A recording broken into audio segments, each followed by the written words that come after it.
Utah, give me 2.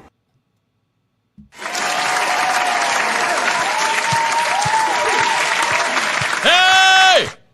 What's up, society? How you been? What's going on? Utah, give me 2. Mike Govier, Christopher Deary here. It's a Pallazzo Podcast, 2 L's, 2 Z's on Twitter. It's been a while. We haven't done the show together, and I don't know how long. I can't really tell. Chris, do you remember anything? 2020. Man, why do I look so white? I mean, I know I'm white, but I'm not this white. So. How often do you get outside, Mike? Well, when we played softball, I got outside plenty. So seems like the lighting's better on this side. Either way, we're live here. We haven't done the show in a minute together. It's great to be back together again. Friends to the end. Mason says hello. Hello, Mason. Good to see you, my friend. Welcome aboard. Christopher Deary, Mike Govier. We're going to talk about all kinds of stuff today. Baseball's still going on. I know everybody's checked out. Football is king. Nobody cares anymore, but I care. I care, Mike. I do. That's right. Just like Billy Bob and Bud Kilmer's 23rd District Championship. We do care about baseball. Are you actually watching baseball still or no? Yeah, absolutely. I mean, I got my head-to-head playoffs. I think we'll talk about that a little later. I have one fantasy football team, and I've never felt so much goodness in my heart that I only have one team to focus on. Football started last night. I completely forgot that there was even a fucking game on because I was watching baseball. Nobody's expecting much out of you. Wow. Okay. Well, that's strange. Even if you don't care, like, it's hard to ignore. I mean, come on. I know. You know how this shit works. But, hey, you're trying to send a message. I appreciate that. NFL is not king, and you're not going to own people's lives. Message! I'm fine with that. Look, baseball will always be a part of things, but it's September. This is the final stage, and a lot of people have failed, so they've checked out. It's not that they don't care about baseball. It's that it no longer means anything to them because their team sucks. Their team stunk, and it's time to close the book on them. So we have. But you've got some head-to-head to talk about, and so do I. We'll get into that in today's show. We'll talk about, some lessons learned and mistakes that were made. Yes, mistakes were made. Sometimes you have the best intentions, right? You really hope for the best, and it doesn't go your way, Deary. I mean, we've been playing this game a long time, but you still can't win every league you play in. No, if I could win every league I play in, I wouldn't be working for a community center downtown. I would not be having a job. I would be doing this for a living, but unfortunately, I'm not that good at this. I've made a huge mistake. Yeah, so we'll talk about some of the mistakes we've made. We'll also talk about some possible takes for 2023. That's right. It used to be an old bit, and we'd never do it anymore. And I just was thinking how I feel so disconnected from the show we used to do. It's late 2022 now. We've been doing the show for 3 years. And Insane Fantasy Takes was a huge segment on this show, more of a preseason thing. But we're doing it today. We're bringing back Insane Fantasy Takes because nobody asked for it but me. And I want to try to give you guys a little bit of insight into what will happen in 2023. So me and Deary have some choice topics and players and takes that we can line up for next season because you're all chomping at the bit already. You want to draft for 2023. You want to talk ADP. I really don't want to go there yet, but I think some of you are interested in that. So It's fun to just come up with ideas of what you think might happen and project out some statistics on guys, especially some guys that, maybe we didn't see that were going to break out this year that did. What are those guys going to do next year? So later in the show, we'll talk about a few guys that, are younger that came up this year. And I'm going to project what I might think happened with them next year. And it's really fun to look back on these. Victory lap certified. Yeah, okay, I'm all down for that. I'm just glad we're doing the show here again. Deary, how you feeling at this point? What's going on in life? Who's doing what?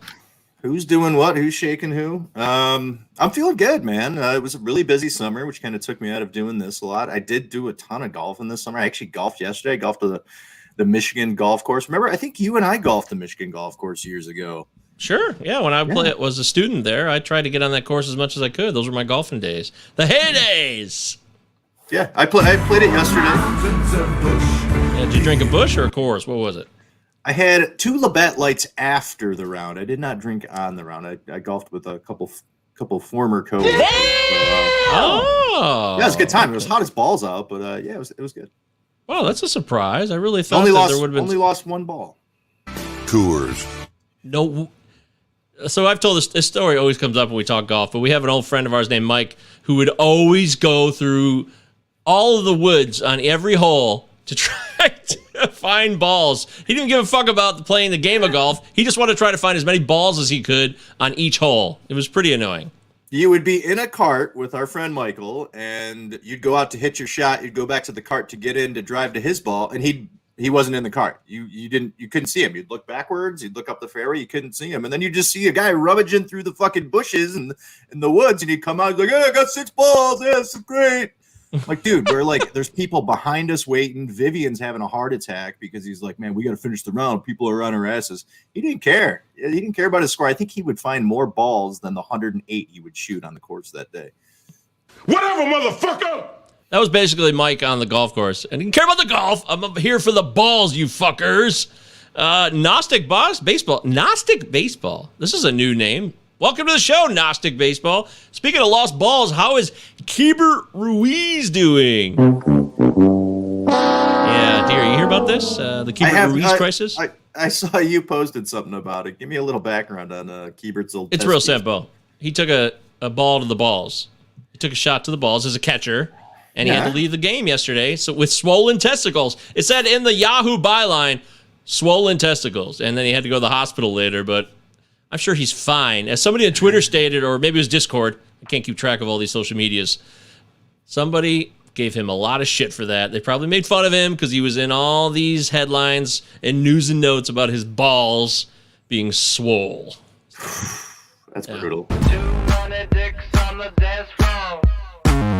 Too many swollen balls, unfortunately. I hope you're okay, Keibert. By the way, I've been going up against Keibert in my head-to-head matchup in my home league, so that was nice that he hasn't really been doing much, hasn't offered a strong, dominant performance. I feel bad for his sack, but that's life sometimes, folks. That's life. So, sad sack. That's what happens there. If you want to make comments in the live chat, of course, we're right here. You can pop right in, do your thing. The numbers have dwindled. The amount of you that show up right now, I want to give you guys, in fact, we should give you guys a round of applause because you deserve it. Thanks for being here. Thanks for sticking with us all season long. They said it couldn't be done, but here we are. We did it, and we're finishing up season 3 of this. Utah, give me 2. No, 3. 3 seasons. Deary, are you coming back for season 4? Yeah, so this is going to be like Seinfeld. We're just going to keep getting better. Season 4 and 5 are going to be the best. 1 and 2, okay, but now we really start gearing up here. It's funny. I was thinking about that. I was thinking about like if you were going to ask me if I was going to be back to do this next year, and yeah, of course I will be. Well, I know you will. It's just whether or not you have the time to do it. Of course I will. This will always be an important thing to me, but I'm no busier than you are. I mean, you have real jobs. I have jobs. They're real jobs. I have real jobs. Jobs. You're getting real. Paid money. Yes, you have real jobs. People pay me things to do the fun stuff that we love doing. So, yes. The show will never die as long as you guys want to do it. You guys want to hear us. You want to talk and engage with us, ask questions, talk about your fantasy team. We're going to do this damn thing until the day we die. The Patreon has fallen on harsh times because the season's over. I guess people don't care anymore. That's fine. But the Discord is still rocking. It's still rocking strong. We're getting close to 200 members over there. So that's awesome. You guys have just been the heartbeat of that damn thing all season long. Everybody, Jared and Thud and Ben, and so many of you guys, Chad and Jamie, I'm going to miss someone who's going to be like, hey, what about me? But you guys who know who you are, all the people that have been the foundational pillars that have held up the Discord when I can't do anything, and Deary's never there, so we haven't done... I turned my notifications off. It's fucking I know, you said that a while ago. So, you know what you do is write it off. Just write it off. You'd be fine. I check in to see if there's like mentions of me or anything like that, but like yeah, it's a lot. I think what I'll do is like when I go on breaks from work, You have failed. holiday break, stuff like that, then I'll just sit there and I'll be in the Discord talking, but I'll probably just be talking to myself by then. Everyone will be wanting to talk football or something. Yeah, that's true. You're probably right. So yeah, Deary says we're like Seinfeld. We're just going to keep getting better every single year. I like the sound of that. That's pretty cool. You know, we're going to keep growing and we're going to keep doing our thing. You don't even know what a write-off is. Do you? No, I don't. But they do. And they're the ones writing it off. They are. It's true. So nobody fucking knows what a write. Do you know what a write-off is? I have no idea. I hear people say it, and I'd like to cash in on it, but I don't fucking know how to do it. Yeah, I've been like told what it is several times. Yeah, you can just like write that off, or like you know, you it's part of the business. You're gonna like write it off. But I'm like, well, I still have to pay for it, right? Like I just don't have to pay taxes on it later. Do I have to keep receipts? What do I have to do? I feel like I never go to Subway, but next time I go to Subway, I'll be like, yeah, I'm just gonna write this off. Like tell them and be like, well, you still have to pay. And I'm like, well, I'm gonna write it off later, so I don't pay now. Is that how it works? I don't know, man. I work with fucking That's so children. funny, yeah. We got any accountants in the show? Any CPAs? Let us know. I know actually the guy we were just ripping on, our pal Mike. He knows about that stuff. So yeah, maybe he could business help us out. expense, but business expenses. Business expenses. Speaking of business.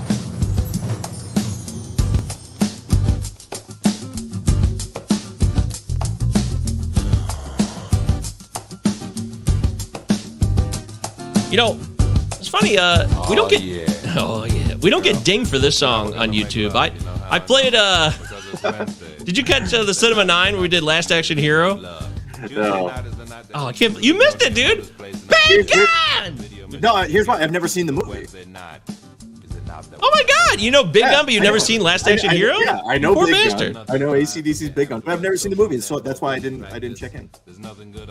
Holy shit! Okay, well that's surprising. I did not know that would come up. I know that YouTube gets tried pissed. playing Big Gun, and the fucking Young Brothers came after you from Australia. I know what you're trying to say, baby. That's right. Yep, that's exactly what happened. Very good. You're impressive. I definitely failed on that one. So You have failed. I tried to play Big Gun to start the show to get us fired up for Last Action Hero on the Cinema 9 podcast, which is a movie show that I do with Travis and Eric, two old friends from high school. In fact, speaking of high school, we just did Can't Hardly Wait on our last episode, which came out the year all three of us graduated from high school, the year before Deary graduated from high school. So I bet you probably saw Can't Hardly Wait back then, Deary, and you're like, oh man, this is just like high school. Yeah, I was talking to Travis about it the other day because I watched it a ton. Like, I think it came out that summer before my senior year, that summer before you went to college, I believe. And I love that movie for like first 4 or 5 years. I hadn't watched it in a while, and Christina and I watched it over Christmas last year. I actually turned it off. Wow, Yeah, really? yeah, Holy shit, man. Yeah, Wow. I wasn't into it. Like, I was a little uncomfortable with it, but like I'm just like, this just isn't entertaining to me anymore. I don't know why, but yes. Is that how high school parties work? My high school parties I went to, we just sat out back, smoked cigarettes, and listened to Radiohead. Well, I mean, it's not like every party was like that. There was a lot of truths to Can't Hardly Wait with like when the nerd guy, they both get drunk. Him and the super jock Mike and the nerd who nobody likes. They're both drunk and suddenly Mike Dexter and the nerd, William, they connect because they're drunk together at a party and they both feel that first time Mike Dexter feels isolated and kind of, ignored by the rest of his people because he broke up with Amanda, who's a super attractive woman. By the way, Jennifer Love Hewitt, I am not saying that she's not attractive because that would just be an absurd notion, right? I'm not trying to say that at all. I'm just saying, Wow, this dude. Hall of Fame level that she's attained, Jennifer Love Hewitt. She's a beautiful woman, but she looks kind of bland to me as a person. She kind of feels she's not a actress who emotes a lot of like, anything that I really latch onto. Where it's like, wow, that's a hell of a performance by Jennifer Love Hewitt. I am won over. Well, wasn't the performance just between her belly button and her chin? That was the thing back then, right? Like, how much cleavage is Jennifer Love Hewitt showing, right? Yeah, but okay, so this is the other thing too, is like she clearly has a stout rack. She's a well-endowed woman, but it also wasn't like monstrous either. They used to say, what was the name? Jennifer Love Huge Tits, which is just like a stupid name, obviously. Yeah, dumb but I mean, but that's not fair either, because I don't know. I just didn't think they were. This is real minutia that people probably don't care about. Maybe you do. Maybe this is the topic you've been waiting to hear about. But let's just be honest about it. I mean, they called her Jennifer Love Huge Tits, but I just didn't think she was like that well endowed. I mean, she wasn't ugly, and she wasn't. I don't know. Maybe I'm jealous. Maybe I wish I could. Your style. I mean, she was my style. So. I mean, she's a gorgeous woman. She's obviously a gorgeous woman. She is. She's a gorgeous lady. There's no denying that. It's just, I don't know. Like, you look around at other women of the era of the late 90s, and she kind of pales in comparison when it comes to, like, I'm being very literal here, and I'm categorizing things. We're saying large breasts, so when you compare her to like a Pam Anderson or something, I just don't think it really compares. So I think for you, she just didn't have the pizzazz as an actress to get you involved, to get you want to really smoke cigarettes. Just Bob says smoked cigarettes. Okay, we'll call it that. That's what Deary said he did at high school parties. So. I didn't smoke. I didn't smoke weed in high school. I didn't smoke weed in high school. Yeah, I didn't smoke weed in high school. No, just wasn't a thing. That's shocking. Yeah, that is shocking information. Holy cow! Wow. Yeah, I didn't smoke weed until I was like 20. Oh, okay. Well, you were a dedicated athlete, but I thought even athletes, especially the baseball guys, they smoke weed. Bob. See, this is getting uncool. She had sad bitch face. Ooh, that's true. Dude, that's harsh. That could be true. That could be true. The most true part about that movie is, what is Jerry O'Connell's character? Where he comes, Trip? Yeah, Trip McNeely, dude. It's so dumb. That's the most true part of the movie, because there was always those fucking guys. My parents went away a lot, and I threw a lot of parties my senior year, and there'd always be that guy who was like 20, 21, showing up at parties, hanging out with 17 and 18-year-olds. We're like, who's this fucking guy? Don't be that guy. Yeah, don't be that guy. Trip McNeely is kind of a highlight of the movie. I agree. Because Jerry O'Connell, maybe Jerry O'Connell's finest hour. He plays that character to a T. He's so bummed out. When he walks away saying, I got warts all over my feet because I didn't bring flip-flops to the college bathroom, that is frighteningly accurate. It's very, very true. So kudos to Jerry O'Connell on that. He kind of won me over there. I don't think he's a great actor, but I believed he was Trip McNeely. I really do. Anyways, we're supposed to be in the business time segment. Somehow we're talking about Jennifer Love Hewitt and Jenny O'Connell. This sorry tends about that, to guys. happen with you and I together. Just Bob says that's what made her hot, that she had a bitch face? How is that? That is not hot.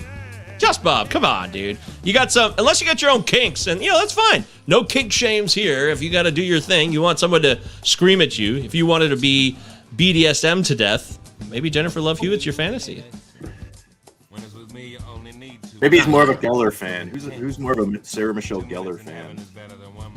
Sarah Michelle Gellar was that crooked little nose of hers? Yeah, you brought it up, that nose. I thought in Cruel Intentions, Sarah Michelle Gellar, this is the same year, actually. Cruel Intentions and Can't Hardly Wait both came out in 98, so that's a fair... Sarah Michelle Gellar killed that role. She was so nice and friendly on her other images in her other roles up until that point. When she did that role, which is basically it's a retelling of Dangerous Liaisons, which is a French novel, I think from the 1800s, It's originally about that period of time, like 1800s or 1700s French society, high society. And Sarah Michelle Gellar was seductive as fuck in that role. I was very impressed, and I definitely, as a 17-year-old, probably had a boner. I'm not going to lie. So. Is it wrong to be attracted? I feel like we're doing something wrong here. Like, you're not supposed to be able to be attracted to somebody now or something. I don't think it's wrong, but what do I know anymore? I don't know. We're canceled again. Because we're talking about boners? I might have one right now. I don't know. See? That's what I'm saying, guys. Let's just be honest about it. Treat everybody with respect. Try not to be rude. Make your own opinions. If you want to disagree on something, like, hey, I don't find that person to be an enjoyable hang, that's totally fair. If you've experienced that person in real life and they're not a cool hang, then don't hang with them. But, maybe it was unfair of me to judge Jennifer Love Hewitt now. I kind of feel like that's the only regret I'll have from this segment. But otherwise, I'm okay with it. Anyways, hey, let's advertise some stuff and talk about... Now that I've done this, I'm sure a lot of corporations would love to be connected with our advertisements. You could advertise on the show if you want. Hit us up anytime. We don't have any ads, but if we did, we would do them. Wouldn't we? We'll see if we're able to do another show after talking tits. Oh, yeah. I don't know. That might not be cool. Hey, call 911! Mike, is this show number 200? Oh, it's 201. So we ended up doing 200 as the Prospects one because I was sick last Friday. So it's 201 now. Yeah. Okay. 201. But really, it's like more than 201 because we did all those episodes during the pandemic when it first started. Remember, we went through like every greatest World Series team in the last 40 years. We did a whole bracket. Yeah. I don't think those counted as numbers. Okay, yeah, that lasted like 2 episodes. It was fun though. I think we did it more than that. That's the problem. There's a bunch of them that just exist that no one's listened to in a long time, I feel like. So. Yeah, Guile. Dayman. Yes. Fighter of the night man. He's the night man. I'm more of a night man. I do love Dayman's voice, but I'm a night man in the end, and so is Guile. And it was awesome having Steve on to talk about greatest World Series teams the last 40 years. We did a bracket, and we broke it all down. Nobody cares. We got to move forward. We're just blabbering on about all kinds of shit here. So we got the Discord. We're going to keep that rolling. The Discord added football channels, Deary. To your dismay, I'm sure. I went ahead and added 6 football channels because people were playing it already. And the people that we like on the show and who are part of the Discord, they wanted it. So we gave it to them. Something to chew on. Are people talking college? I'll talk college all day, man. Oh, yeah. There'll be some college talk, too. Sure. But it's definitely NFL focused. But there's NFL, and then there's CFB. DFS. We're talking college football. I'm getting big into college football DFS, Deary. It's a big deal, and people love it. So it's fun. It's gotta be difficult though. Well, there's a lot of slates because you got the noon games, the 3:30 games, and the 7 games. So you don't want to. You're breaking that up for sure into the slates because if you did the whole day, it's just such a huge swath of 130 plus teams and all the players involved. That's too much. You're right. So it's too much, but. We got our football channels in there, so if you want to talk about your draft you got coming up or your team opening weekend, roster decisions, ads, drops, you can do all that on the Discord, the Pallazzo Podcast Discord, 2 L's, 2 Z's. It's going to be awesome. And I also decided that I announced this on my latest Patreon post last night that we'll do, I'll be doing football, Pallazzo football. I guess we're branching out. This is something I thought I'd give a shot. People were clamoring for it, like, hey, will you do some football stuff on the Patreon? And I'm like, okay, why not? So let's give it a shot. That's why it's Pallazzo Podcast. That name's not changing, so it'll probably make no sense to a lot of people who play fantasy football. But we'll give that a try too. So got some new ideas. Willing to try a few things. If they don't work, they won't work, and we'll just forget about it. But we gotta give the people what they want, Deary. And if they ask for it, it shall be done. My kingdom come. I've been thinking about getting back into fantasy basketball. Ooh, Yeah. why? I don't know. I think I'm gonna play this year. You should play. Fantasy basketball is a fun time, isn't it? Fantasy basketball actually used to be my favorite fantasy sport for a good 5-6 years, and Yep. yeah, and then our league just kind of fell apart. I remember those days. Where'd you come from? Fantasy basketball, where the hell did you come from? In the end, we got a lot to offer you, and baseball closes, we say goodbye, but football continues forth. Baseball will not go away either. There's dynasty stuff for the offseason, first-year player draft. We'll be talking about it next week on the Pallazzo Podcast Prospects Power Half Hour with Benjamin and Phil. So we'll talk about some tiers for first-year player drafts coming up for dynasty leagues. And there's guys coming over from Asia who could be making an impact. It's very exciting. I guess that's it. If you've been a follower, we love you. Just thanks for the dedication this year. That's pretty much it. I'll try to keep up on the baseball posts on Patreon. It's been a little bit more stagnant, only because I've been so busy. I'm sorry. Working over at FTN now, which I love doing. FTN and the college, the game day, not college game day. The game day. People confuse it. It's not college game day. It's the game day. And I do those videos, the one that you saw, Deary, where you're like, hey, dude, you were right around the corner. Why didn't you stop by? Yeah. I found it really funny that you're right over there on South Industrial off Stadium. And yeah, there's that little apartment complex that used to be a house that you and I lived in. Yeah. Well, we were actually, were you tailgating for the first game or you just at home? No, I didn't. I was home. Oh, okay, good. Because we were right by Berkeley since we were at the stadium interviewing a bunch of students and everybody who was coming through the gates on the north end. And we parked over there by Old Henry Street, which is a place me and Deary used to live in together. A place where we, formed our friendship that you now see today. So that building is gone. It was torn down and it was replaced by some apartments that look very nice. I'm sure they made a mint on that. So good for them. We're all very happy for the people that made money. No, we should be. Okay. I think that's it for the business. All the business has been covered. Subscribe to the YouTube. We've gone stagnant on YouTube subs. If you guys get some new, fresh people, on the FTN YouTube, it's been exploding. Ever since I joined FTN 6 weeks ago, I just keep seeing their subs go up and up and up every week. They're climbing like hundreds and hundreds at a time. Now they have a much bigger advertising budget. We don't have one at all. So that's why they also are able to do that. But if you can spread the word on the show and we can get our subs up, I feel like we have a great show here. We have fun, but we're also provide you guys quality insights. We're not going to beg, but hey, consider subscribing to the YouTube, share it with your friends, and also give us a 5-star rating on Apple Podcasts, 5-star review. You can do this. Click it on Spotify. Just click the 5-star button. That's all you got to do there. But we got a new review from Chad about a month ago. So someone else, it's your turn to review us on Apple Podcasts. 5 stars, please, and thank you. We'd really appreciate it. So, and if somebody comes up out of nowhere and gives us a review, that'll be even better. Oh, where'd you come from? Yeah, it'll be a surprise. I'd love for that to happen. The next review, I'll send you a 1986 Rod Carew baseball card. Oh, Right. wow. Yeah. Damn. Okay, Decent. hell yeah. Damn. That'd be sweet. I'd love to see that, man. Okay. All right, so there it is, dear. That's some of the business. I probably there's people I should be thanking too, and I feel like I haven't thanked enough people on the show. I feel disconnected from right now where we're going. Like, it's like uncharted territory now. We're going to go into year 4, and fantasy baseball just keeps evolving, and fantasy football, and the opportunities are changing, and the relationships I've formed online through Twitter and through the Discord, and all of these experiences I've had. I really used to have like a handle. Like, I knew where this person was, what that person was up to. What I've learned is people really come and go in this fantasy game. Like, they just drop out of it. One day they're just gone, and they never come back. And you're like, hey, what happened to that person? Like, they're just not here anymore.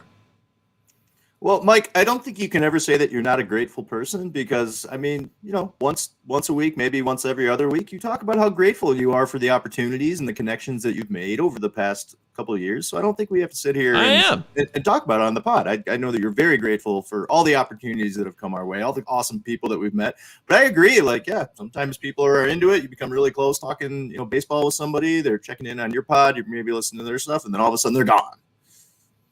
Strange. It's just a new experience I've had. And it's nothing to do with gratitude. It's just you wonder where the people go because I actually liked a lot of these people you connect with. And then they're gone. They don't want to do fantasy baseball anymore. They realize that it's a fruitless pursuit, at least financially. That's usually the big bugaboo for most people is like, I'm not making any money doing this, and I have a family now. I can't do this anymore. That's really like 80% of why people drop out. I truly believe that. Yeah, it makes sense. Yeah, so that's okay. Bob says... Oh, wait. Mason says, here for life, brother. Hogan voice. Oh, brother. yeah. Brother. Bob says, it's fantasy, just Bob. That's right. It is fantasy. Very good. Chad says, breaking news. Chad on Twitch. Breaking news. Jeff Passan, Major League Baseball, will voluntarily recognize minor league baseball's player efforts to unionize with the MLBPA. Commissioner Rob Manfred. Wow. Well, we shouldn't applaud too much. Because they're doing that because they know it's cheaper and better for them financially to probably just recognize the union now and not fight it. Yeah. That's huge news, though. This is a shocking development right now. Well, there was a big vote today on a bunch of stuff, right? The shift. Well, yeah, we're going to talk about the shift in a moment and the pitch clock. But this unionization of minor league baseball from the MLBPA, this is great news. This is exciting. I wonder what Ben Chase would have to say about this. Ben is so locked in on this stuff, and he's the guy who introduced me to adoptaminor.com, and we had that guy on the show about 6 weeks ago. He came on the Prospects Power Half Hour, which you can see every Wednesday or hear live. Hear it and see it at 5 p.m. on YouTube on the Pallazzo Podcast YouTube channel, 2 L's, 2 Z's. Utah. But the guy came on and he talked about how you can support a minor leaguer who doesn't have shit. Like, Deary, there's people who see baseball players and they think, oh, they've all got a bunch of money, but there's tons of minor leaguers who don't have dick for cash and they're starving and they need a $100 gift card to Chick-fil-A could change their life. Yeah, it's really insane. It's much different than football or basketball. I mean, obviously there's a lot of rounds in baseball, not as much as there used to be. There used to be like 50 rounds, but I mean, if you make that commitment once you're drafted to go and go play rookie ball, I mean, some of these guys are making, you know, what we made hourly back in 1995. Like it's insane. And you cannot live off. I mean, some of these guys are making like $11,000, $12,000 a year. Like you got to have other jobs and, you know, you get to a point where you have to decide, am I going to continue to chase my dream or am I going to need to go find a real job? Yep. Yeah, that's true. And you know what? If you can make a difference, adoptaminor.com. Check out the website. You don't have to give much at all, and you can get connected directly with the person that you're giving to. You have a text thread. You have their phone number. It's really cool. It's a personal relationship, and you help them out. Oh, I like money. So, something to think about. All right. Finally, half hour of the show. Let's get into what is known as leading off.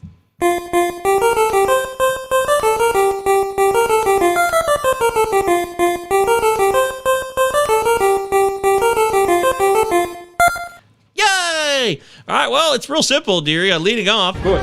Our first catch of the day. The catch of the day, I had some players to talk about, which we'll discuss, but it's clearly the pitch clock.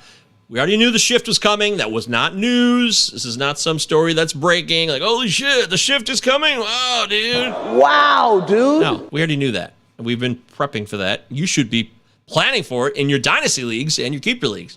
But the pitch clock is official, Deary. Now, a 15-second pitch clock, is that correct? It's news to me. I didn't know what they ended up voting on. I don't know what they ended up coming away with. But you're talking 15 minutes from when the ball gets back to you. That clock starts, 15 seconds. Wow, dude. Is that the case? Because I think it is. And if it's not, either way, there's also limited pickoff moves, too. So players, the word is out. No? Well, no, I fucking hate that. Oh. I think that's nuts. Why? Well, just because that's all you've ever known, but, maybe you'll adjust. So you throw over twice, and then what? The third time you can't throw over at all? You can't hold that guy on? Can you step off when he just starts walking down to second base? I mean, obviously, I imagine you can, but I heard a short kind of segment on it this morning on like the local radio show, and I just heard like the end of it, and people are getting really pissed. Yeah, well, they should be. I mean, it's not cool, right? I also don't like a pitch clock, but I mean, I'm very old school when it comes to like baseball games. I don't care how long they last. I want the integrity of the game to be upheld, and all these changes I'm not necessarily for. It may make the games go quicker and maybe a better product and might be more entertaining in terms of having the shift and creating better offense. But I mean, I'm just old school like this. I don't like any of this. Oh, man. This is Rob Manfred. Screw it. Let's let him do it. No, it's a win-win for me. Yeah. Yeah. Hey, why not? Let's see what happens here. Wee-hee-hee. But MLBPA has also agreed to this, so it's not just Rob Manfred. It's a combination of an agreement here. And when this pitch clock goes down, it's just going to change a lot for certain pitchers. They're going to be freaked out about it. They're going to be confused by it. It's going to be a huge adjustment for certain pitchers. It'll be an advantage for the other ones. We're going to have to dive into the speed of pitching. There's going to be a whole new set of data here. A whole new part of fantasy will be unleashed related to which pitchers have pitched at what speeds in terms of their rhythm and how often, and do they like to stretch? Do they like to throw out of the windup? These things will become even more appropriately needed. This information. I mean, also, I don't think other people think about it the other way. Is this may affect hitters too. I mean, some hitters are really, grinding gears in their head about, trying to figure out what's going to happen and analyze for that next pitch. And some of those guys might like that 20 to 25 seconds to think about, okay, he just threw me a fastball on the outside corner. It's a 1-1 count. Is he going slider away now? And start analyzing some things. Other guys might be like, yeah, I just want to get back in there and hit. But I mean, you and I play softball together. I like a couple seconds before that next pitch comes up there. I get really pissed when the catcher throws it back and the pitcher tries quick pitching me. I'm like, I don't even have time to think and look at where the infielders are, where the outfielders are. So I think this could affect some hitters as well.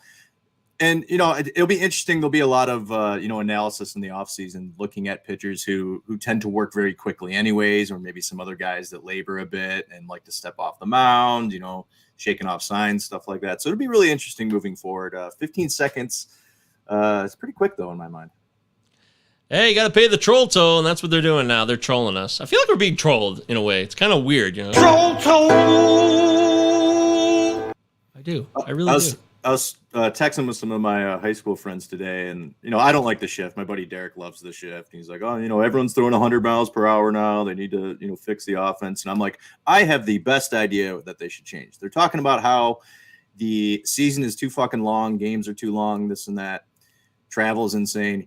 Here's what they should do: 5-inning triple headers. You could play one series in one day. Ooh. Shocking. How's that possible? You just play 5-inning triple headers. You play one team 3 times in one day, and then you're done. That series is done, and then you get on a plane and you go somewhere else. Now Deary's trolling us. Confound your lousy troll. Come on, dude. Come on. Can't do that. I can't have Of course that. not. Of course not. It would be Stupid fun. as fuck. But, yeah, so the bottom line here is 15 seconds when nobody's on base, 20 seconds when runners are on. So you could have 5 extra seconds. And limited pitch pickoff attempts. That I just don't get.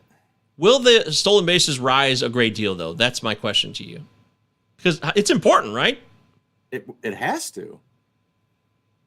It has to. It has to rise. If you're done with it being able to throw over, what am I missing here? If I'm on first base, I'm just going to step off and start running. Get trusted! I agree. I completely agree. We'll see how this turns out. It could be I wonder if there'll be a pushback and there'll be a rule that changes that rule. It's going to force the pitcher to just throw it home and do some type of pitch out so they can try to throw him off, pick him off at second. I feel like I'm missing out. We're missing something here because it seems like a really ridiculous rule. Yeah, I'm with you, man. I hear you. Why? Why? That's the question. Anyways, that's the bottom line, folks. And with this breaking news about the minor league baseball becoming unionized, very exciting for me personally. I hope that this leads to positive changes and minimum standards set for all minor leaguers across all the leagues. Then again, MLB got what they wanted because they contracted a lot of the minor leagues already a couple years ago when COVID came about. And maybe they had an idea like, okay, well, we're fine with unionizing this much, but we want to make sure we contract as much as we can. So, in a way, MLB screwed us, and they got what they want. I'm sure they did. MLB always gets what they want in the end. They really do. And, good for them. They got better negotiators. Hey, negotiation is about showing what you want versus what you actually want. There's a key difference between show and tell, right? I mean, I just feel like Tony Clark and the MLBPA, they have too many members that create too much dissension and division in the end. Yeah, I mean, do they think they're getting more people to watch the games by changing these rules? The people that don't watch the games, it's not because of these rules. It's because they're not interested in baseball. It's like, I'm done with baseball. These games take too long. You don't have to watch the whole fucking game when you're at home. I hear you, dude. I hear you. You're a wise man, Deary. And I'm glad we're doing the show here called the Pallazzo Podcast 2Ls2Z. The illusion has become real. And the more real it becomes, the more desperate they want it. Damn right, Gordon Gekko. Gordon Gekko knows negotiating better than anybody, so I listen to Gekko. Don't forget 2Ls2Zs on Twitter. Utah. Follow the Discord. Give me 2. Discord's free. All right, be our friend. Connect with us. Let's get back to the segment that we were calling a catch of the day. Good. Our first catch of the day. So I've got to cover the news on that. And there's so much more to talk about with all that news. So we're really just scratching the surface. Let's be honest about that. But there's going to be a lot of data that comes out from people that are much more stat-driven and data-driven and analytically focused than we are. And you will get some great stuff. There's already some good nuggets brewing out there, I'm sure. Chad says in the live chat, tweet of the day I saw was the shift ban. Cody Bellinger's average will rise from 190 to 215. Go Tigers. That's funny. The money is bad enough. Then Ben Chase felt, this is from earlier, talking about how Ben Chase is the master of minor league baseball in terms of understanding the challenges and the strife that a lot of minor leaguers face. The money is bad enough that Ben Chase felt compelled to prove that Cody Clemens makes more than what a Shohei Ohtani autographed baseball is worth. I saw that in the Discord. It was... Cody Clemens got Shohei to sign an autograph of baseball. That's probably worth more than his salary. Chad says, also, can we pour one out for Keibert Ruiz's poor testicles as he was placed on the IL? Oh, my goodness. You poor bastard. Genius, genius, genius. It's the right move. You can't have swollen testicles and play in a major league game, right, Deary? Oh, God, no, man. If you ever get hit in the testicles, if you're going on the IL, it's got to be really serious. I mean, as men, athletes our whole lives, we've been hitting the balls many times. God damn, it hurts. Oh, it's awful. It's brutal. You wince. Everyone's wincing now just thinking about it. Like, oh, God. It kind of feels like the first time you get punched in the face, except like 50 times that, maybe? I don't know. I'd rather get punched in the face. This is every man being hit in the testes. There you go. I thought that was accurate. So our catch of the day today, besides the news talking about these changes for 2023, is Elvis Andrus. Elvis Andrus is now the leadoff hitter for the Pale Hose, the White Sox, and he's a damn fine one at that. When he bitched about the fact that Oakland was dissing him by benching his ass because they didn't want to pay one of the incentives that kicked in if he hit a certain plate appearance amount. I think it was over 500 plate appearances this year or 1,100 combined over the last 2 seasons. So the Athletics started benching Elvis Andrus, and Elvis Andrus said, it hurts so much because I'm an everyday player. And at the time he said that about a month ago or so, I was like, really? Are you? Well, I was wrong. Clearly, I was trolling, and I didn't know any better. But Oakland is trying to say we had too many dicks, but really all it was, they didn't want to pay him. And yes, he is an everyday player because he's been smoking the ball, hitting bombs. We're talking 4 home runs over the last 10 days. Elvis Andrus is a legit leadoff hitter on a team that desperately needed somebody to set the table. Yeah, it's amazing. Elvis Andrus, for probably the last 4 or 5 years, he tends to have these just wacky seasons where he'll go on a run for 2 to 3 weeks, hit 3-4 home runs, steal a few bags. He's still got a little bit of speed, and it's something that they needed desperately over there, and he's now leading off for them. And if you're in any type of head-to-head league and he is available, scoop him up because he may take you to a championship. It's so funny what 2 weeks can do. In 2 weeks, he goes from nothing to a leadoff hitter on a team fighting for a playoff spot, man. 2 weeks can change a lifetime. 2 weeks. 2 weeks. It's pretty crazy. So Elvis Andrus, I'm totally buying it. Everything he's doing, look at the peripherals. It looks totally legit. Just dig into it yourself. And Chad says right here, championship winning Elvis Andrus. Yes, he seriously is right now. He's a possible championship winning player for head-to-heads, for Roto, anybody who's picked him up. He's not just some average player hitting leadoff. He's hitting it like a 170 WRC plus over the last 10 days. He's a very, very good player right now. And that's all that matters. If you're going to win any type of head-to-head championship in fantasy baseball, you need a little bit of luck. And sometimes that'll happen from a guy who's been in the league 13, 14 years that, has had a pretty decent bat over his career and can just go on a run for a week or two. It happens.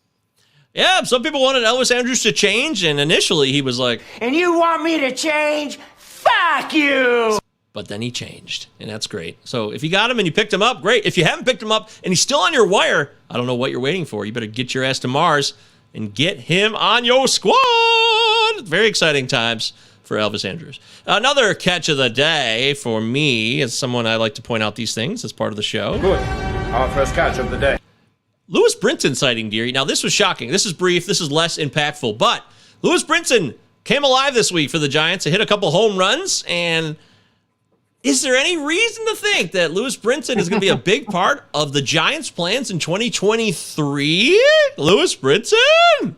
Oh, my God. I don't know, man. I feel like we keep hearing about this guy for like the last 2-3 years. Like, oh, he's going to break out. It's Lewis Brinson time. And then it just doesn't happen. He's fucking 28 now. He's 28 years old Wait, now. what? I thought he was like 24. Yeah. Oh, I know. Yeah, That's how much time's gone by. He's 28. Oh, man. I mean, what is he? He's like 6'5", like 230. Like he first came up with my Milwaukee first and then went to Miami. I'm like, man, this guy really is a talent, but he could never hit for average and he struck out a ton. We talking about practice. Yeah, maybe all of this was practice prior to it. All the failures, all the strikeouts. He's 6'5". He's a little lighter than 230. He's a little more slender. But, yeah, he's a big dude, and the power was always supposed to be a big part of his game. The most he's ever been able to unload in a season is 11 bombs. 11 dongs in 2018 from Miami, and that was in over 400 plate appearances. So, not great. His career K percentage is 28. Yeah, his career K percentage is 28%, which is obviously not good, but it's not like I gotta demote this guy level. It's not over 30. It's not Keston Hiura level. It's closer to league average than you would think. What's league average? Like 24, 25%? That's a good question. I would think it's definitely in the lower to mid-20s, though. Yeah, right around that point. If anybody knows the answer to that, drop it in the live stream here. We're live. Deary and Govier, MJ Govier on Twitter, CDeary1999 on Twitter, Pallazzo Podcast, 2 L's, 2 Z's. Follow us. If you just joined in right now, you're seeing us for the first time, subscribe to the YouTube. Pop in, say hello, tell us who you are. So, Brinson, he had the 2-homer game against the Dodgers. That was fun. And then he hit another one the next night, and he hasn't done anything in the last 2 days. But so it's over. Yeah, it could be over. I mean, seriously, that could just be it. Like, oh my God, that was cool for a couple of days. I'm suspect of it, but if you want to take a flyer on Brinson, you think hey, maybe he'll bring a little bit of power. There's no speed. He hasn't even attempted a base to be stolen so far with the Giants. So let's see how it plays out. Not a big fan, not excited. I think it's more of a fluke, one of those one-off moments. He might try to make himself a little spot at the table for 2023, but I wouldn't lock that in. I certainly wouldn't be, because they got too many guys, man. You talk about too many dicks, There's just a bunch of guys here that they're trying to get playing time to.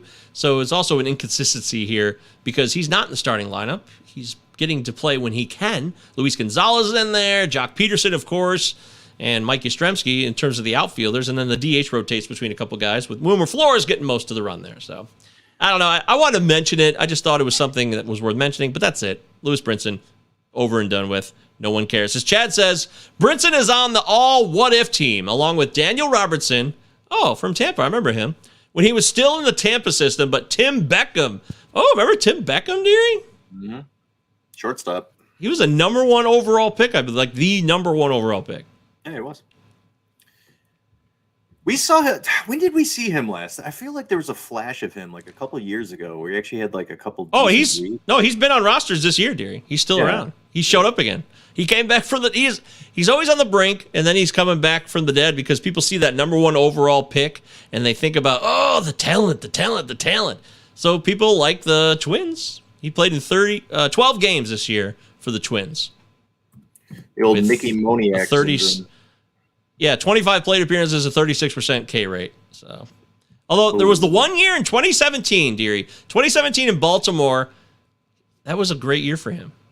He hit 22 home runs, and it was hitting 278 that year. That's what I was thinking of. Was that year? That's 2018. 2017. That was 2017, I believe. He played for 2 teams that season. Some reason it doesn't break. Why doesn't it break up the 2 teams? It should always give you, when you look at a stat like on Fangraphs, it says 2 teams. It usually gives you the 2 teams, but it just jumps to 2018.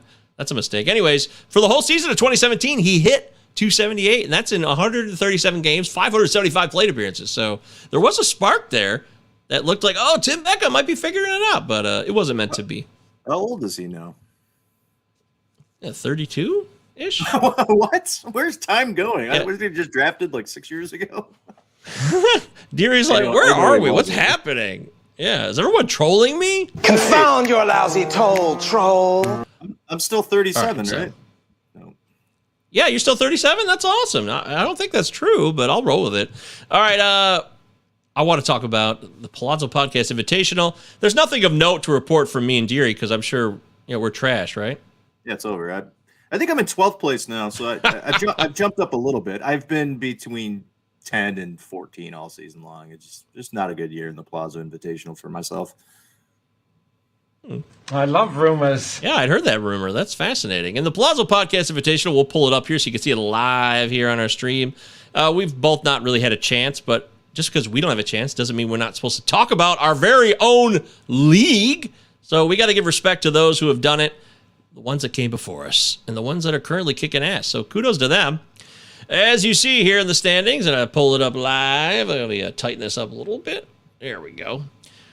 In my league, Brock Miller is kicking ass in my league. Remember, there's 5 leagues in this Pallazzo Podcast Invitational. For the overall standings, first place is Angelo Strafacci. Wow. Wait a minute. No. These idiots. See, you ask for overall standings and they screw it up. It's so annoying. Boo! Boo! Pallazzo Podcast Invitational overall standings. Thank you. Andrew Poplin is still in first. He's got 574 points. Zach Nelson, though, right behind him, 569.5. That's kind of fun. Zach Nelson, way to go. I know Zach. Zach's been in the Pallazzo Podcast Invitational both years, Deary. He knows what he's doing. That's pretty cool. And then Brock Miller, as I mentioned, Brockness Monster. Zach Waxman, shout out to him. Zach the man. Zach is a badass. Everybody loves Zach. Yeah, he's Zach's the funniest man in. Zach's in my league. Oh, he's in your league. Okay, well. Yeah. Oh. And Greg Jewett rounds out the top 5. Kevin Hastings right outside of there. And then Charlie Flynn, my guy Charlie. What the hell? Charlie, I miss you. We had so much interaction on Discord, and I haven't heard much from Charlie lately. Charlie, I hope you're doing well, my friend. You're a really swell guy, and I'm thinking about you right now, Charlie. So just want that to be clear. But yeah, that's the overall standings of the Pallazzo Podcast Invitational. The illusion has become real. Has and it? the more real it becomes, No, I've already heard this one. Shut up, the Gordon more Gecko. desperate they want I hate it. when people talk out of turn like that. It's really annoying. Anyways, there's no chance for anybody to probably take this lead over. That is bullshit! Because it's a 574 points. And then when you go down to 5th place, Greg Jewett, he's 22 points behind in the overall. That's a lot of points, I feel like, to make up in this last month. Let's see. There's me. I'm 59th. That's pathetic. So this is one of my worst showings of the year. I got to admit that freely. And let's see. Oh, there he is. Deary, 53rd. Yeah. Yay, right there. There you go, Deary. Good job, buddy. Out of what, 70? I'm so proud of you. Oh, man, come on. I should be proud of us that we even tried it all. You know what I mean? I could have just not played.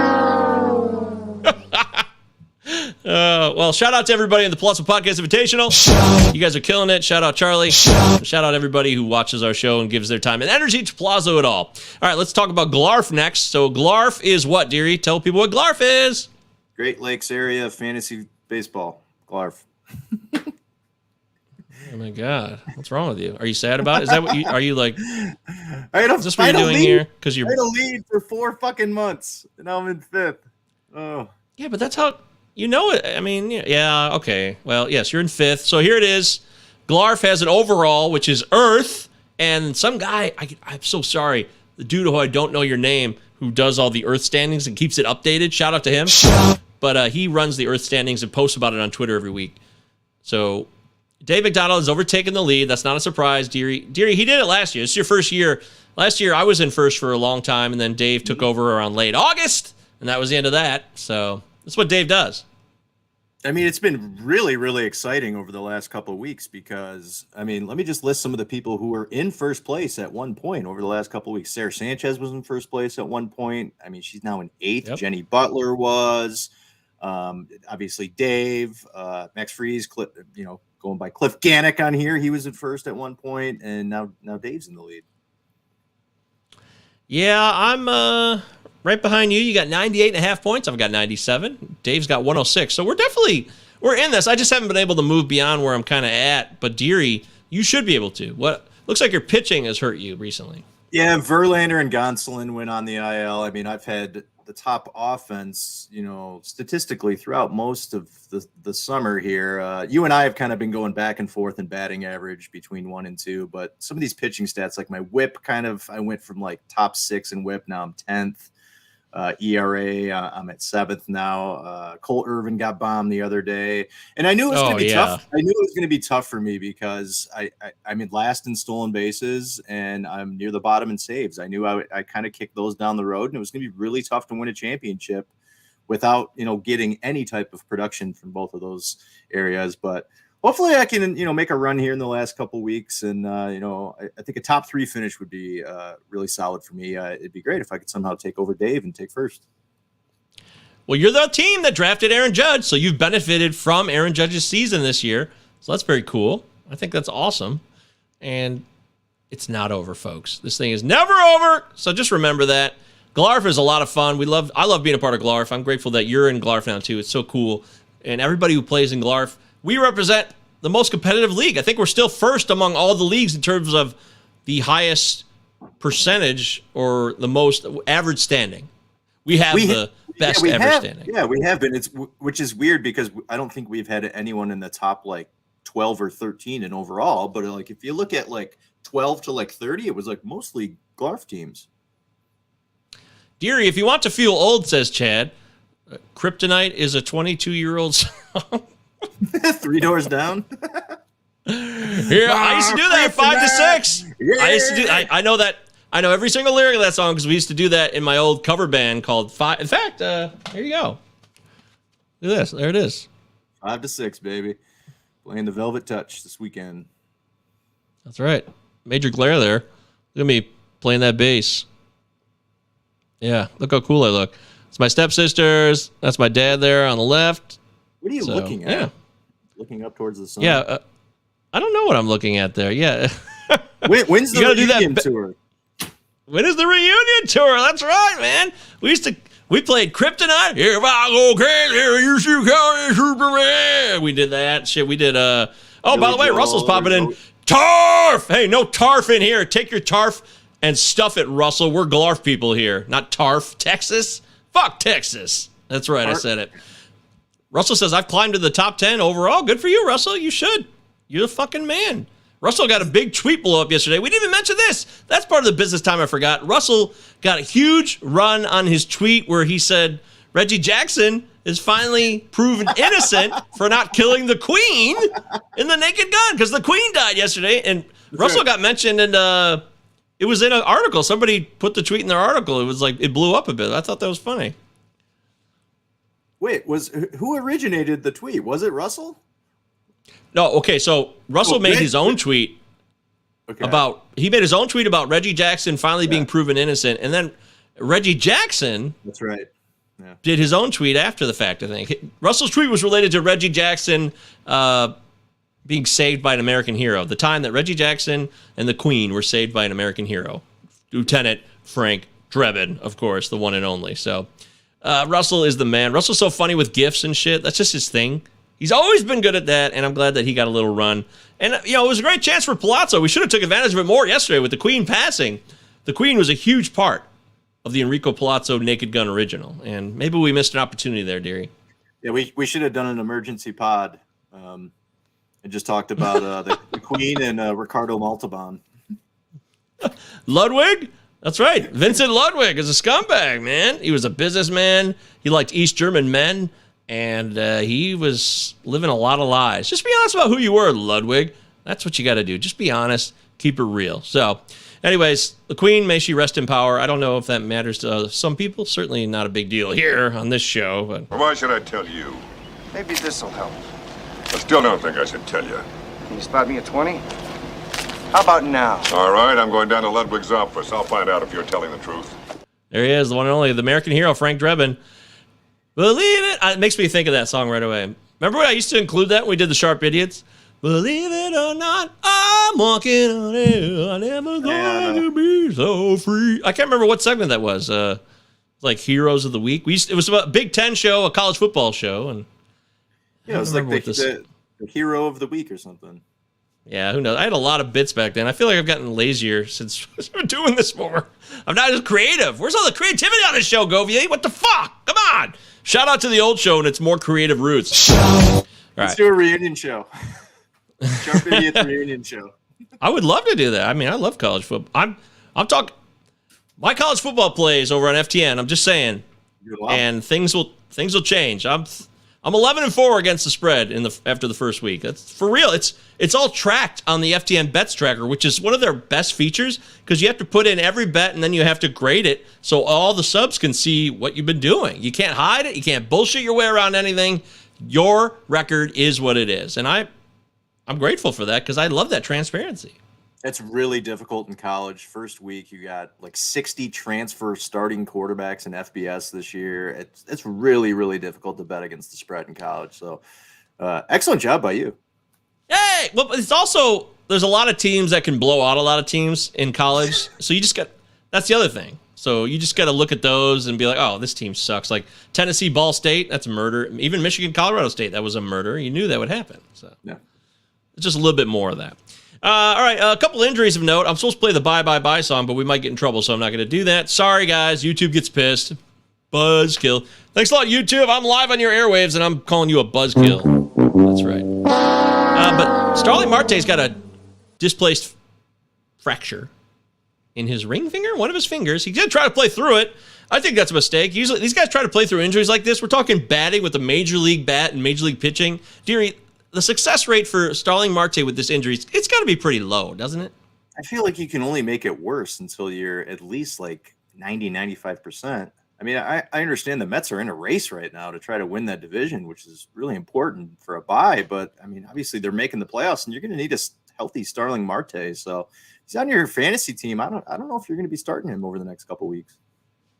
Yeah, I'm with you. And then Max Scherzer, this is the thing when you're a great pitcher, but you're old, like him and Verlander, these injuries will crop up a little bit more. And he had a side injury that kept him out for a while earlier this year, and now Scherzer is on the shelf again.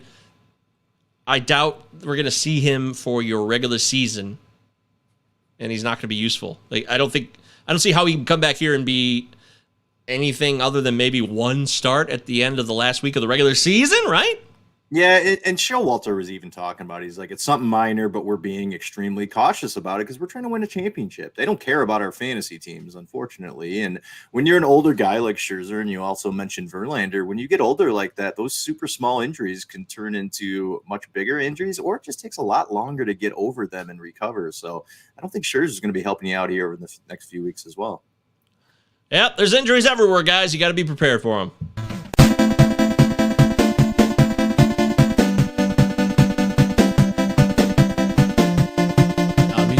I feel like it's 1 a.m. right now, and I'm staying up too late. I'm drinking soda. I gotta pee. I've had way too much food. But I'm young, so I don't really think like that because I'm young. So you can just eat all you want. Man, those are the days. Oh my God, I'll end this. I've never heard her go on this long before. Stop it. Thank you. Okay, good. That's fucking anxiety, man. Jesus. It was always a buzzkill. When you're playing with the Philadelphia Eagles or Randall Cunningham, or excuse me, Eagles quarterback gets injured because he didn't have an agreement with the NFLPA. That always sucked. That was a buzzkill. Here comes the meat wagon. Or Barry Sanders. If you're playing the Lions on Sac-12 Super Bowl and Barry Sanders gets hurt, you're fucked. You're totally fucked. Yeah. All right. Chad says, guys, what do I do with a wheelbarrow full of money? Burn it. Yeah, light it on. Do what the Joker did. Burn it. Yep. I took the under last night for the big game, but juiced it down to 45 points at 1,000-1. Suffice to say, Allen Robinson is my incompetent spirit animal right now. Well, good for you, man. That sounds like a big win, 1,000-1. Right? Football? We're talking football? No, it doesn't matter. It's 1,000-1. You know how odds work. It could be. That's huge. Yeah. Congratulations, Chad. That's fantastic, man. Wow. Impressive. By the way, Chad has approached me about doing expanding like a Pallazzo network where like he could do some stuff, and Jamie, who does his own football show, we might be doing something with that. So stay tuned on that. Yeah, but why not let other people? If the Pallazzo banner makes people want to do stuff, let's make it happen. All right, let's get into mano a mano, head to head. So the head to head playoffs are here. We're going down right now. My head to head playoff in my home league. It's a 5x5 head to head cats with OBP instead of average. Okay. And right now it's Friday. It's 4:30 on a Friday, September 9th, and I am currently winning 7-2. But the weekend is where things can change, Deary. Are you still in any head-to-head playoffs right now? What's going on? Yeah, I sure am. The old future league that used to be in, Mike. So real wild season. So going into the final week, we had basically 6 teams vying for 3 spots. And unfortunately, 2 teams decided to just completely check out and fuck some other people over by not hitting their minimums innings pitched. So our good friend Dave Petrucci went from 8th place all the way up to 4th place by winning 12-0. This is a 6x6. Oh my God. And, so there might be some changes. I made a huge mistake. A couple people that you know and know well will probably be getting the pink slip here in the next few weeks. Confound your lousy troll. Luckily, I made the playoffs. I ended up with the 6th seed. Right. I tied for 5th and only like a half game out of 4th. But it was actually more about like who am I going to have in the matchup. So I'm matched up against our good friend Steve Guile. He's the 3 seed. He's up 7-5 right now, but boy, oh boy, it's close. I got him by about 20 points in average. We got OPS. We're only 20 points away in OPS. A lot of this is going to come down to pitching right now. I got saves kind of locked up. He's got holds locked up. K per 9 is really close. Quality starts is really close. It's going to come down to some matchups here coming up tonight specifically. Amazingly enough, we have 2 absolute rat pitchers. I mean, this one guy's pitched a little better, but he's been absolute shit since he got to New York, and that's Frankie Montas. He's got Frankie Montas going tonight. I don't know about that, man. Frankie's been struggling. Yeah. I picked up Lucas Giolito. Now, I'm right now at this point not thinking about pitching Giolito against the A's, but if certain things go differently with Montas, I can possibly pitch Giolito, hoping for possibly a quality start, or if his ERA blows up a bunch and I take over ERA, I may not have to start Giolito. So this is going to be a 9:40 decision on whether or not I'm going to start him. I'm going to be able to watch Frankie Montas pitch, for 2 hours before I will have to make any type of decision on that. Obviously, bullpen, a lot of it comes down to bullpen because we play caper nines, we play saves, and we play holds. So this could go either way. If we end up tied, it sucks because he is the higher seed, so he will advance, even though I did beat him both matchups we played during the season. So it would be really suck to go out in the quarterfinals. I think I have a really, really strong team set up for the future. I think I probably have the 12 best keepers going into next year because I have some really good young talent on the team. So we'll see. I mean, once 7 o'clock hits, it's going to be feature viewing up on the main TV upstairs. Genius, genius, genius! I'm actually facing Montas, so I want him to do poorly, and I'm hoping that he does poorly. I want him to do poorly. I did the FTN Fantasy Baseball podcast yesterday. I guest hosted for Vlad Sedler and Matty Davis. Shout out to my FTN brothers. And I had Chris Welsh on. So me and Welsh talked about head-to-head strategy and all of this stuff that we're talking about right now. Like, what do you do when it comes to schedule versus talent? How much do you weight the player versus the schedule? People love to look at, that schedule is so killer. I got to get a player from that team. I don't care who it is. Like next week, the Reds have 9 games next week, Deary. 9. So that's a huge volume bonus. But in head-to-head, you have some counting stats, but you also have ratio stats. Batting average, OBP. There's also the pitching stats of ERA and WHIP. So you want to be careful that volume isn't always king in head-to-head. And it's important to note that. You just don't want to have a day like this Thursday yesterday. Oh, my God.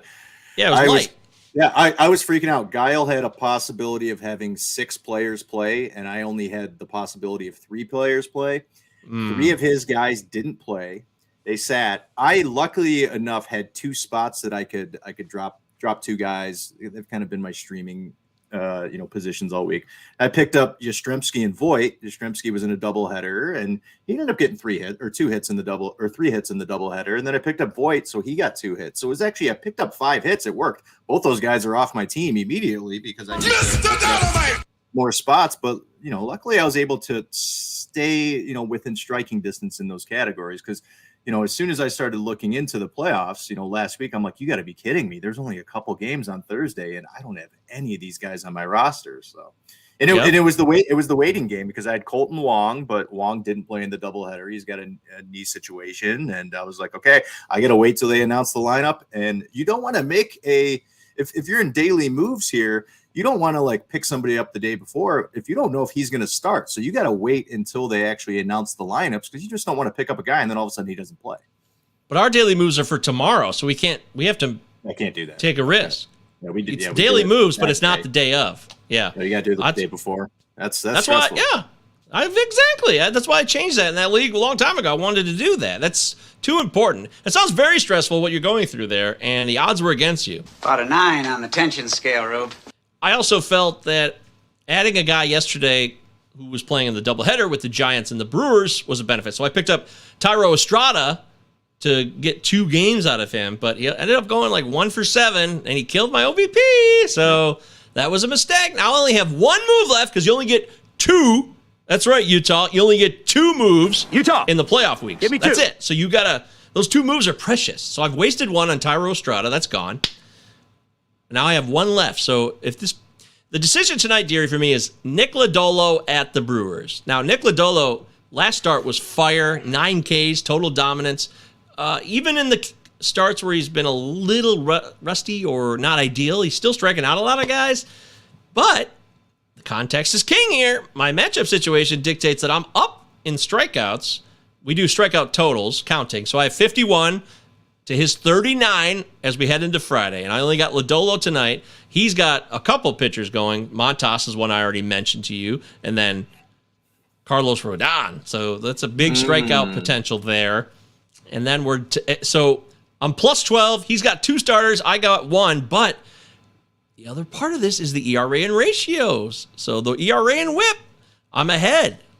I don't want to blow those up and lose those because right now I got the ERA and WHIP are pretty much locked. I got a 265 and a 107 ERA and WHIP.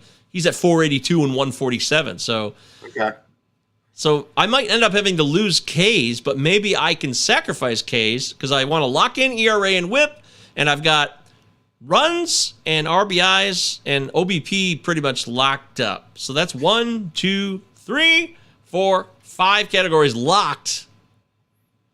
That's the question. I need one more category. So, what time is the Reds game tonight? Is it a later game? I don't know. I think it's 8 o'clock because it's in Milwaukee. Game. Yeah. So that Montage start that will start at 7. Look at this. Carlos Rodon's already pitched 1 inning and he's down 2-0. Unbelievable. Oh shit! Yeah, that game already started.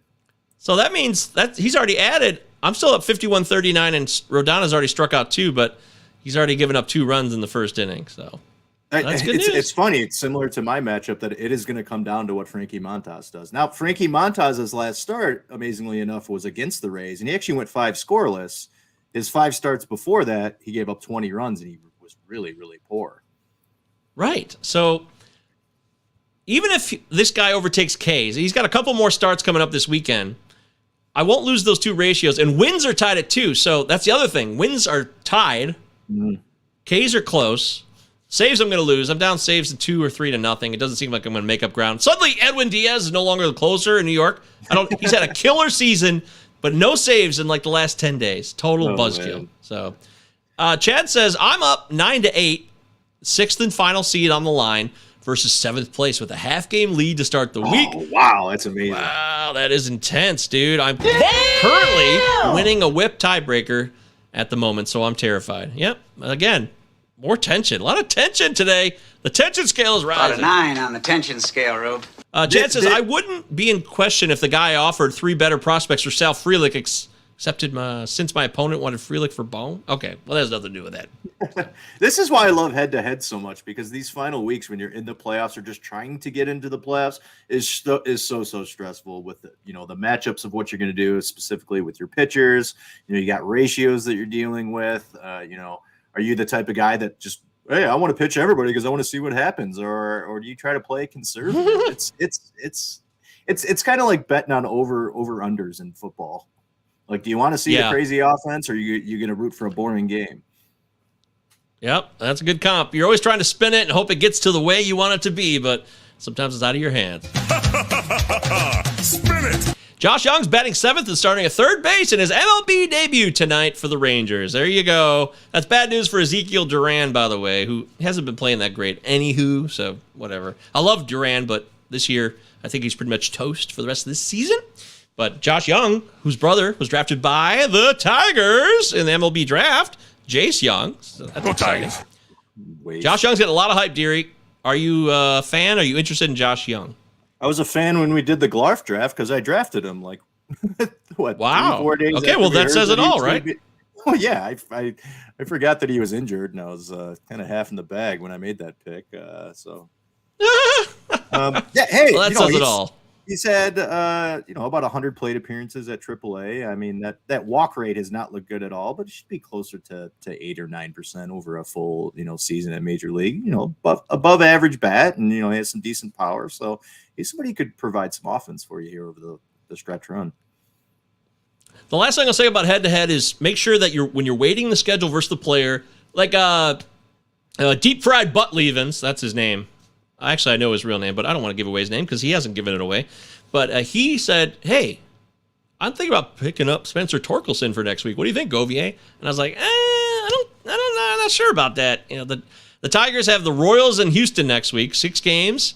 And the other thing is, those other teams I mentioned, the Reds have 9 games. The Marlins have at least 8 games because they've got a doubleheader against the Rangers on Monday before they play the rest of their slate.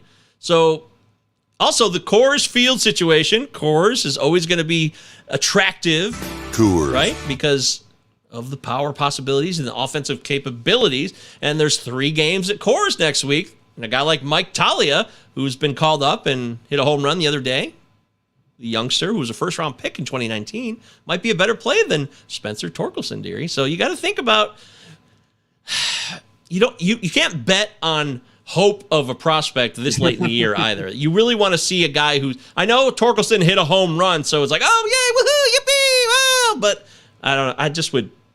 I would look elsewhere. I think we know what Torkelson is at this point in the season. We're kicking it to next year, and hopefully he can make some adjustments in the offseason. Kick it! All right, folks. Sometimes you make a huge mistake. I've made a huge mistake. And that's what we're going to talk about here. Mistakes we've made this year and why, and how we can rectify them. So when you make a huge mistake, I've made a huge mistake. You got to be honest about it. And here on the Pallazzo Podcast, 2 L's, 2 Z's. Utah, give me 2. Which you guys can follow us on Twitter. He's at CDeary1999, and I'm at MJ Govier. GOV is in Victor IER. Make sure you consider honestly what you've done and why you've done it. I'm going to be really honest here, Deary, okay? I don't want to hide anything from anybody. I want to be matter of fact so that I can get better, and hopefully people can learn from my mistakes as well. And one of the first things I'll say is there was a lack of strikeouts on a lot of my roto teams in particular, okay? Mm-hmm. It seems like every time I'm going through my roto standings on all my NFC teams, man, they're bogus. The K rates are low. I'm down in Ks, and I seem to be down in wins. Wins and Ks seem to be a universal problem for me, and that has to be because of the way I drafted and the patterns and the players that I thought I liked that didn't come to fruition. And also injuries could play a slight role with that, but I'm not going to blame injuries because it just was too consistent of really a trend.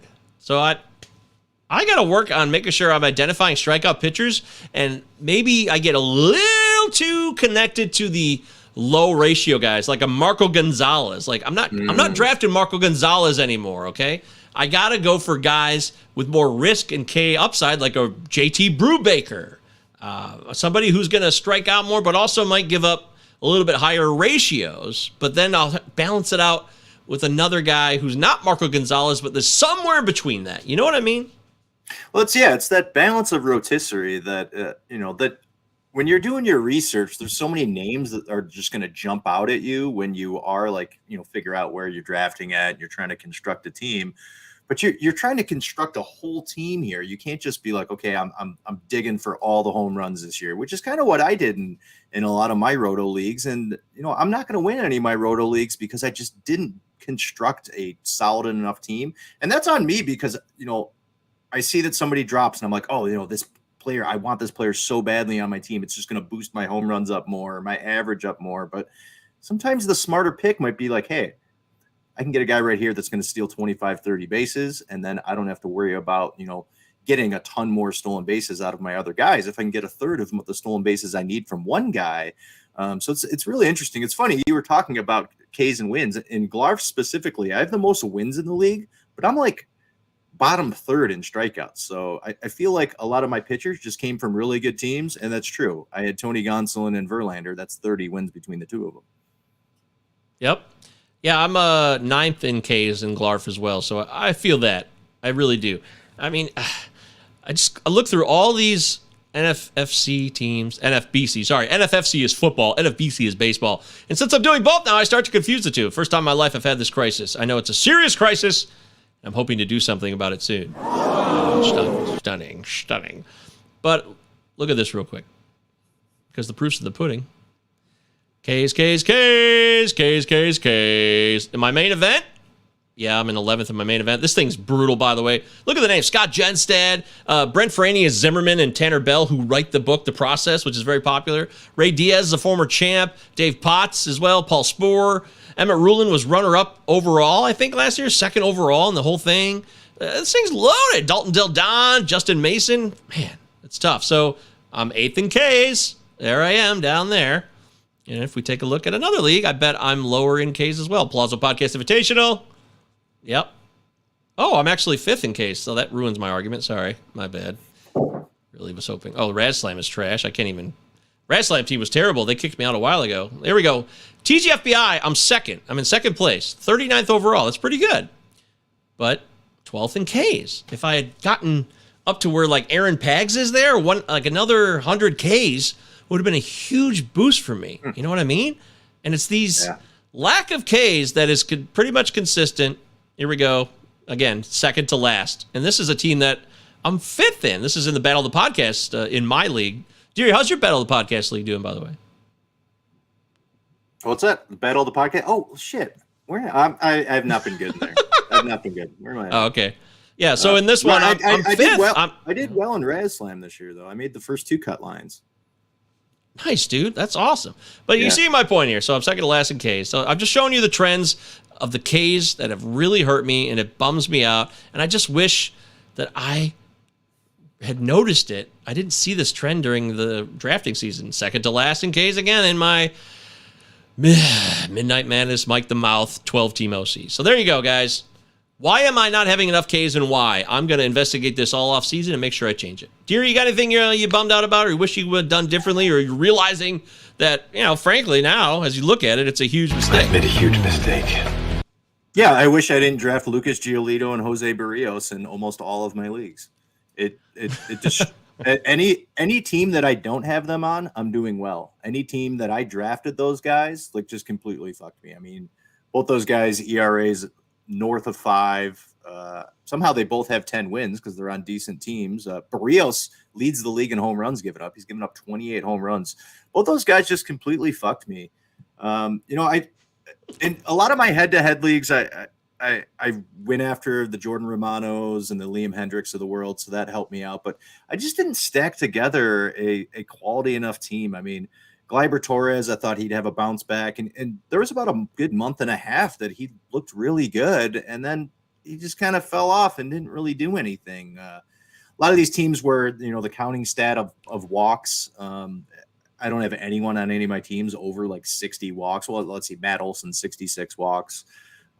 And power was there with a lot of my teams, but I sacrificed average. I mean, I got a lot of my teams where my average overall is 235, 240, which is just not going to cut it. And it's tough. I mean, I hit on some guys that I thought were going to have good years, guys like, Anthony Santander. I thought he would have a quality year, and he has.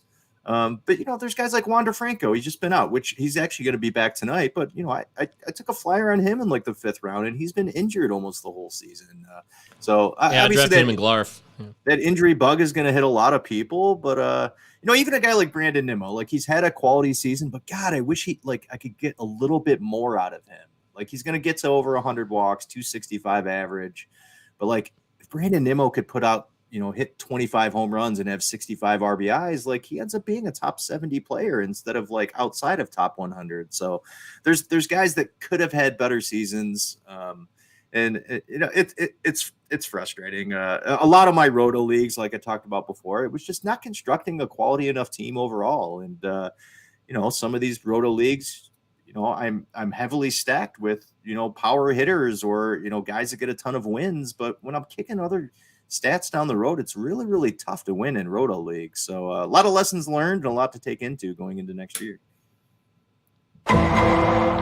Well said, Deary. That's a fine job. One other thing I'll mention is I got spread too thin, and I try to get by on knowledge alone too often, and that is just not acceptable. If I want to beat the best and I want to win big money leagues, I can't just get by on my experiential knowledge and what I know about the game by trying to cram for certain sessions or certain fab runs. Too many times with the fab runs. This is a huge problem. Every week, every Sunday night, the NFBC fab runs at 10 p.m. Eastern time, and I was there right up until the final moments, 2 hours or less. I'd play softball, and then I'd run home, and I'd try to cram all this fab in and get it all done. It was all harried. It was all flustered, and it was just not a way to win a championship. I'm not going to win that way. I'm not going to win consistently that way. I might win here or there because I got enough knowledge and experience to know that, all right, I might have a good team here or there because of that. But it's not acceptable. I'm not pleased with it. Wrong! Yeah, I was wrong. I was totally wrong, and I've got to change my ways. If I want to do better in 2023, and if I really want to compete with the big boys, if I'm going to play in a main event, it's $1,700 goddamn dollars. It's nothing to sneeze at. It's very serious. And last year, I won my money back by finishing in 3rd place. I'm like, I did that. I'm sure I'll do at least as good this year. Nope. My league is brutal this year. It was much tougher, and someone's got to lose, and I'm going to be one of the losers this year in that league. So now the lesson is, Mike, I've always tried to skate by a lot on just, hey, what I had as talent or just what was already innate with me. All right, that's enough, I'm not sleeping all the time. I'm just spreading myself too thin, and I got to determine what matters. What is important. Do you think specifically in your main event it was more of just poor fab runs or a draft that just didn't work out? I honestly think that I didn't prepare enough for the draft. I flew out to Vegas and I was all excited about it, but I hadn't done enough homework and research prior to going out there. I just didn't. I'm going to be honest about it. That's how I see it. That was the mistake. And then the fab runs are how I just described them. Sunday nights in a hurried chaos. And overspending on certain players, that was a mistake too. I spent less last year and I was more reserved, and I missed out on guys like Tyler O'Neill in April of 2021. I was like, oh man, he could have really changed my season. But this year I got too aggressive and I wasted money. So got to find the balance.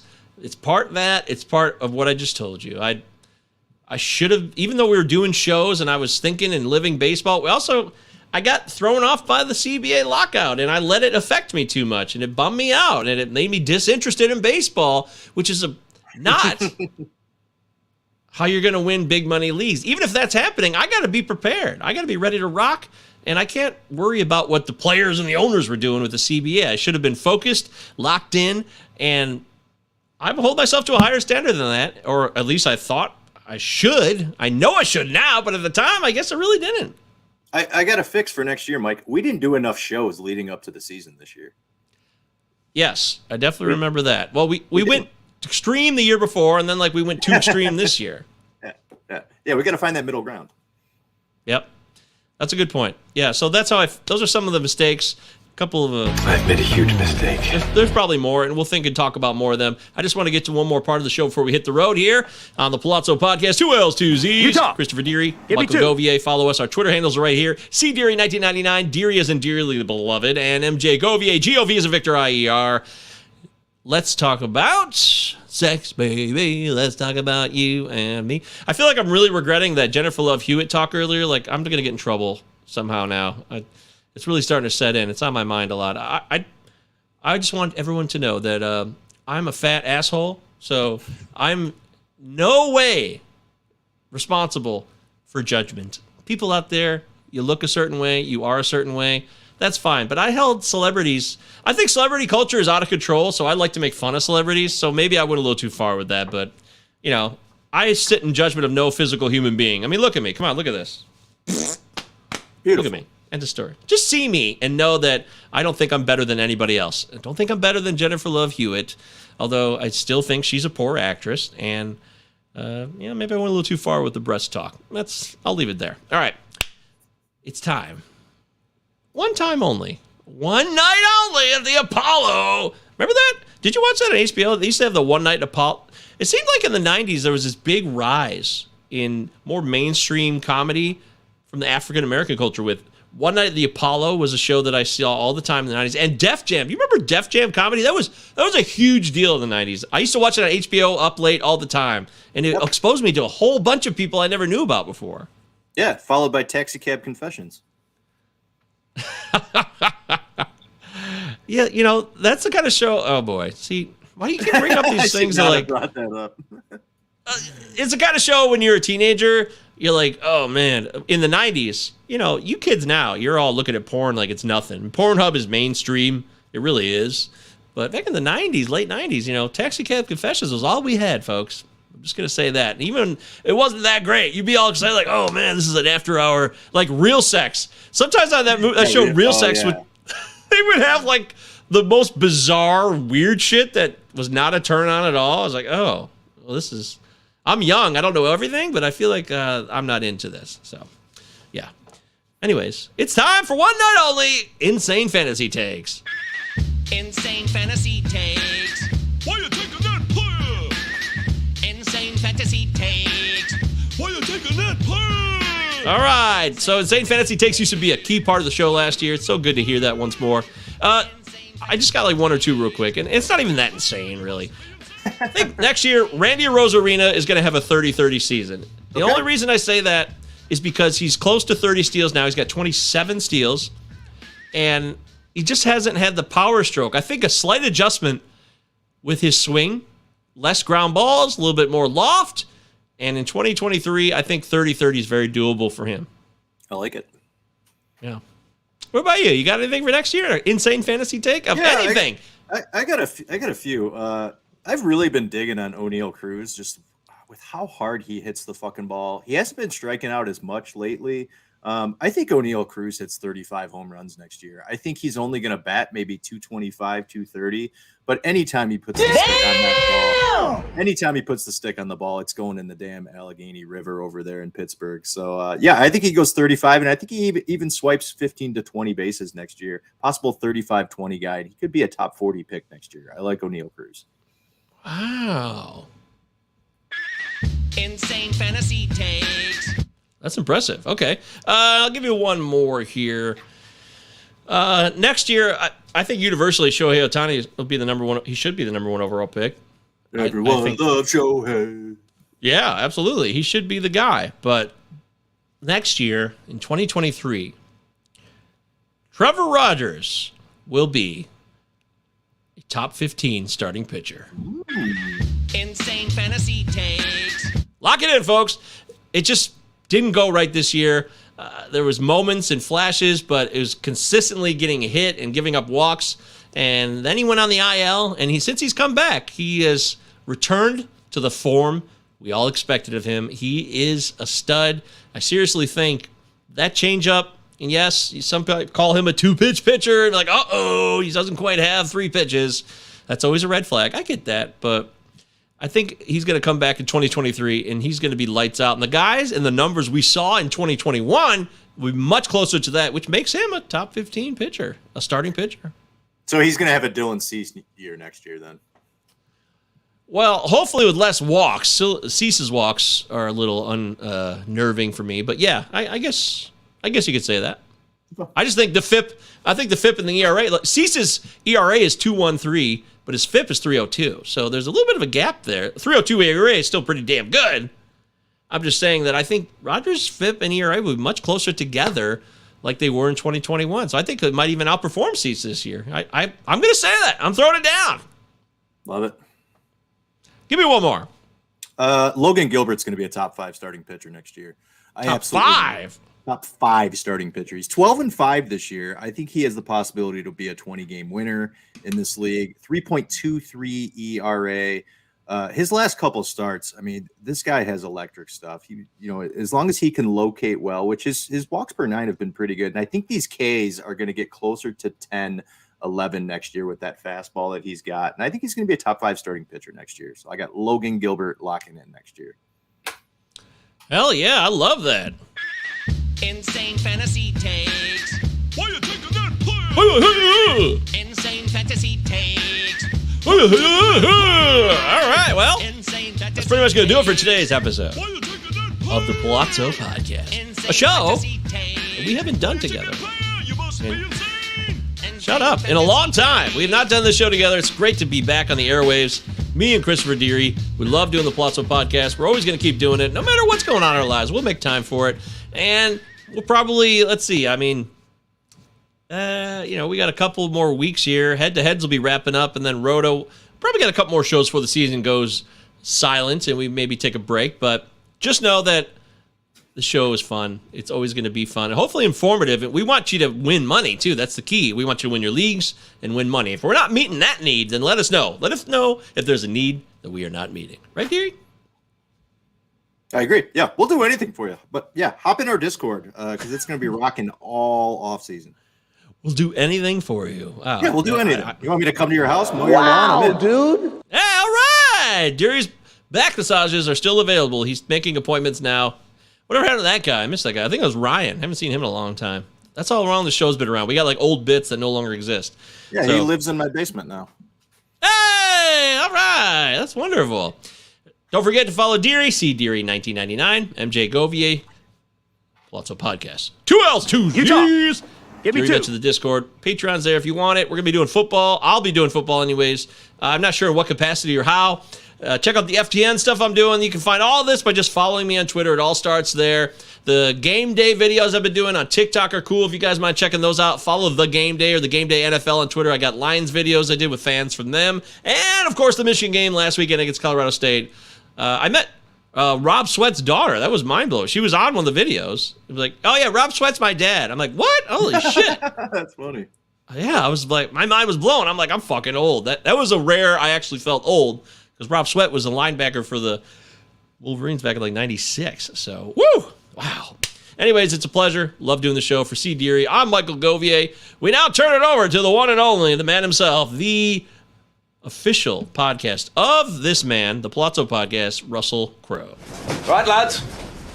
Now, I know there's not a faint heart among you. And I know you're as anxious as I am to get into close action. But we must bring him right up beside us before we spring this trap. That will test our nerve. And discipline will count just as much as courage. The Acheron is a tough nut to crack. More than twice our guns, more than twice our numbers. And they will sell their lives dearly. They mean to take us as a prize. And we are worth more to them undamaged. Their greed will be their downfall. England is under threat of invasion. And though we be on the far side of the world, this ship is our home. This ship is England. So it's every hand to his rope or gun. Quick's the word and sharp's the action. After all, surprise is on our side.